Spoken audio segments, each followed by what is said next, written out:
After a 33-year leave of absence from his alma mater, I am pleased to present to you Dr. William Gates.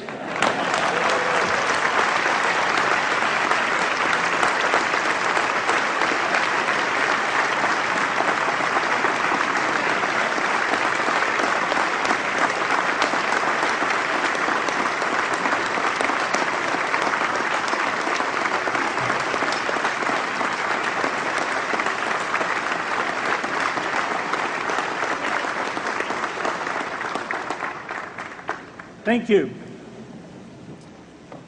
President Bach, former President Rudenstein, incoming President Faust, members of the Harvard Corporation and the Board of Overseers, members of the faculty, parents, and especially the graduates.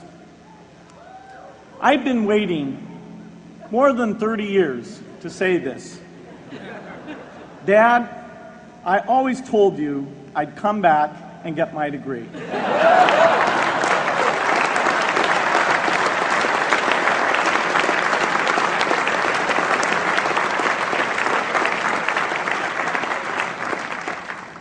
I want to thank Harvard for this honor. I'll be changing my job next year, and it will be nice to finally have a college degree on my resume. I applaud the graduates for taking a much more direct route to your degrees. For my part, I'm just happy that the Crimson called me Harvard's most successful dropout. I guess that makes me valedictorian of my own special class. I did the best of everyone who failed. But I also want to be recognized as the guy who got Steve Ballmer to drop out of business school.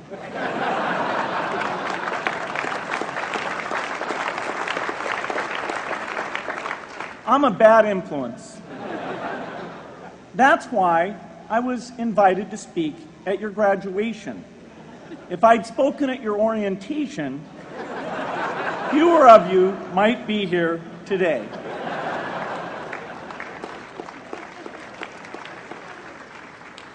Harvard was a phenomenal experience for me.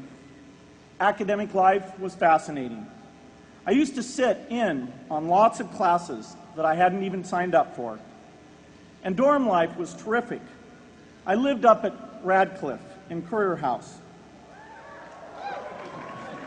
There were always a lot of people in my dorm room late at night discussing things because everyone knew that I didn't worry about getting up in the morning.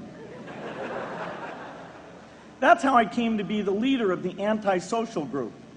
We clung to each other as a way of validating our rejection of all those social people. Radcliffe was a great place to live. There were more women up there, and most of the guys were math science types. The combination offered me the best odds, if you know what I mean. That's where I learned the sad lesson that improving your odds doesn't guarantee success. One of my biggest memories of Harvard came in January 1975 when I made a call from Currier House to a company in Albuquerque, New Mexico that had begun making the world's first personal computer. I offered to sell them software. I worried they would realize I was just a student in a dorm and hang up on me. Instead, they said, "We're not quite ready. Come see us in a month," which was a good thing because we hadn't written the software yet.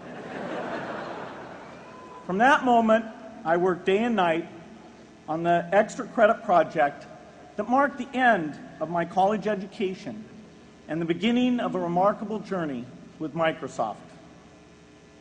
What I remember above all about Harvard was being in the midst of so much energy and intelligence.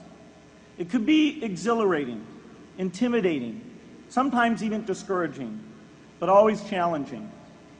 It was an amazing privilege, and though I left early, I was transformed by my years at Harvard, the friendships I made, and the ideas I worked on.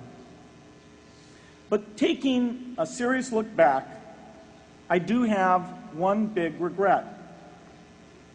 I left Harvard with no real awareness of the awful inequities in the world, the appalling disparities of health and wealth and opportunity that condemn millions of people to lives of despair. I learned a lot here at Harvard about new ideas in economics and politics. I got great exposure to the advances being made in the sciences.